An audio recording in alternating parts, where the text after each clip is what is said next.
Light can split itself at a wall. One ray bounces back, another dives in. Why does the same wave choose two paths? The answer lies in tiny electric fields tugging on each other. When a light wave reaches a surface, it encounters a sudden change in material.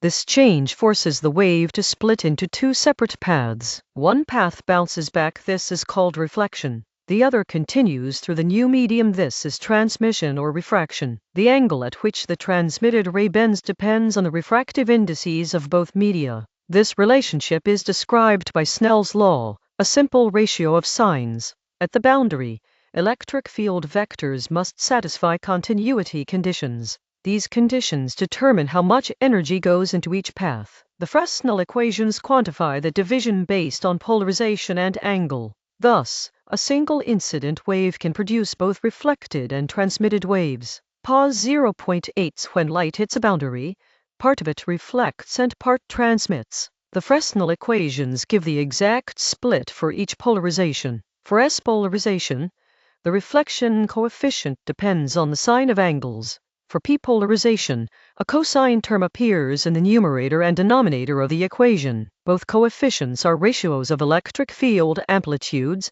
not intensities. The transmission coefficient is simply 1 minus the reflection coefficient squared. A slider can change the incident angle to show how the numbers shift. Color coding highlights which terms grow or shrink as the angle increases. Notice that at Brewster's angle, P polarized light reflects almost nothing. These simple algebraic forms let us predict behavior without heavy calculus. The equations also reveal how the refractive indices of the media influence the split. Thus, by adjusting angle or material, we can control light path efficiently. Pause 0.8 when a wave reaches an interface.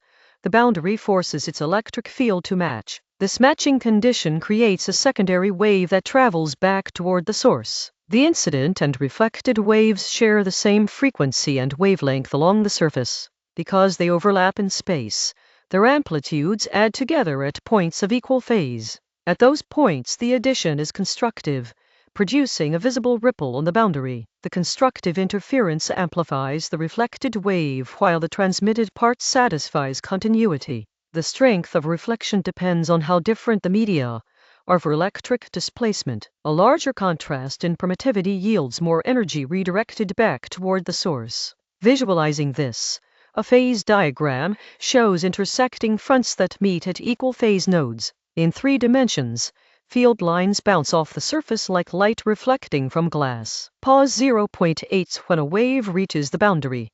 Its electric field must line up across the surface. Similarly, the magnetic field that runs parallel to the interface also has to match on both sides. These matching conditions are called continuity of tangential fields, and they hold for any material pair. Because the fields cannot jump abruptly, part of the wave's energy is forced to stay in the first medium. The remaining portion bends into the second medium, creating a transmitted wave that carries some of the original power. Mathematically, we write E1 parallel equals E2 parallel and H1 parallel equals H2 parallel at the interface to express this rule. The symbols parallel remind us that only the components parallel to the surface are involved. If the second material is less dense, the transmitted wave travels faster and its amplitude drops accordingly. Conversely, a denser medium slows the wave down but can increase its reflected portion. Thus, continuity of fields explains why only part of the incident energy appears on the other side. Pause 0.8 when light hits an interface.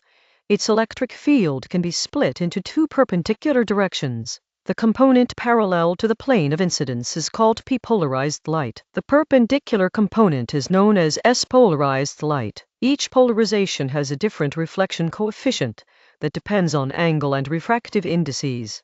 At a particular angle, called Brewster's angle, the reflection coefficient for P-polarization becomes 0.